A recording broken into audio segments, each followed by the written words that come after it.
देखिए, हमारी बॉडी में प्रोटीन बहुत ही इंपॉर्टेंट फैक्टर है। साइंटिस्ट जितना ज्यादा प्रोटीन को समझेंगे उतना ही वो बेटर साइंटिफिक डिस्कवरीज कर सकते हैं। अब होता ये है कि साइंटिस्ट प्रोटीन को अच्छे ढंग से समझना चाहते हैं और वो बेसिकली होता है प्रोटीन की शेप को समझ के, जिसे हम फोल्डिंग कहते हैं। लेकिन प्रॉब्लम ये है कि प्रोटीन इतने छोटे हैं कि उसकी शेप को माइक्रोस्कोप की मदद से नहीं देखा जा सकता और इसीलिए हर साल करोड़ों रुपए खर्च किए जाते हैं स्पेशल इक्विपमेंट और प्रोसीजर्स पर, ताकि प्रोटीन की शेप के बारे में पता लगाया जा सके। अब ये तरीका महंगा तो है ही, साथ में बहुत टाइम कंज्यूमिंग भी है और इसको समझने के लिए बहुत ही स्पेशलाइज्ड इक्विपमेंट और प्रोसीजर्स भी चाहिए, जिसे हर कोई नहीं यूज कर सकता। और इन सब के बावजूद ये तरीके हर बार काम भी नहीं करते। अब यानी हार्ड वर्क करने के बावजूद साइंटिस्ट को रिजल्ट नहीं मिल रहे थे। एक बहुत ही इंटरेस्टिंग प्रोटीन है जिसका नाम है Mason Pfizer monkey virus retroviral protease. ये प्रोटीन एक मेन रीजन है जिसकी वजह से रीसस मंकीज को एड्स हो जाता है। अगर इस प्रोटीन की शेप का पता चल जाए तो इससे ह्यूमंस में एड्स के इलाज के लिए भी बहुत मदद मिल सकती है। बायोकेमिस्ट्स प्रोटीन के स्ट्रक्चर को पिछले 10 सालों से सॉल्व करने की कोशिश कर रहे हैं और उनसे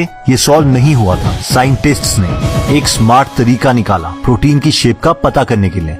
उन्हें पता है कि जो लोग वीडियो गेम्स खेलते हैं उनकी स्पेशल थिंकिंग कैपेबिलिटी यानी 3D में सोचने की क्षमता काफी ज्यादा होती है। इसलिए उन्होंने एक ऑनलाइन गेम बनाई जिसका नाम है फोल्डेड। अब कोई भी गेमर इस गेम को खेल सकता है। इस गेम के रूल्स बायोलॉजी के प्रिंसिपल्स के अकॉर्डिंग सेट किए गए हैं। जब इस प्रोटीन का स्ट्रक्चर फोल्डेड ऑनलाइन गेम में सॉल्व करने के लिए डाला गया तो ऑनलाइन गेमर्स की कम्युनिटी ने इसे 3 हफ्तों में ही सॉल्व कर दिया। जस्ट इमेजिन, जिस प्रोटीन के स्ट्रक्चर को साइंटिस्ट 10 साल से करोड़ों के इंस्ट्रूमेंट्स की मदद से इतना हार्डवर्क करके भी सॉल्व नहीं कर पा रहे थे, उसे वीडियो गेमर्स ने 3 हफ्ते में सॉल्व कर दिया, वो भी ऑलमोस्ट बिना कोई कॉस्ट के। ये एक smart work plus hard work का बहुत बड़ा एग्जाम्पल है कि एक मेथड जो सक्सेसफुल नहीं हो रहा है उस पर बहुत मेहनत करने के बजाय क्यों ना नए मेथड्स ट्राई किए जाएं, स्मार्ट वर्क किया जाए। मार्केटिंग में स्मार्ट वर्क कैसे करते हैं, इसके लिए मैं आपके साथ अपने पर्सनल एक्सपीरियंसेस शेयर करना चाहता हूँ। जब मैं 8th स्टैंडर्ड में था तो मेरे स्कूल के पास एक लोकल कंप्यूटर ट्रेनिंग सेंटर था, जिन्होंने हमारे स्कूल में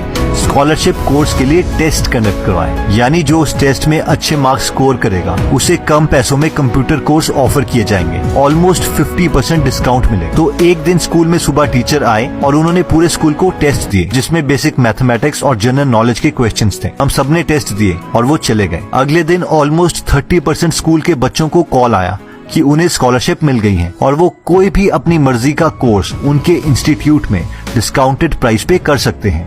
मैं बहुत खुश हुआ ये सोच के कि मैं तो एक्स्ट्राऑर्डिनरी स्टूडेंट हूँ, बट नाउ आई अंडरस्टैंड कि ये तो एक मार्केटिंग टेक्निक थी।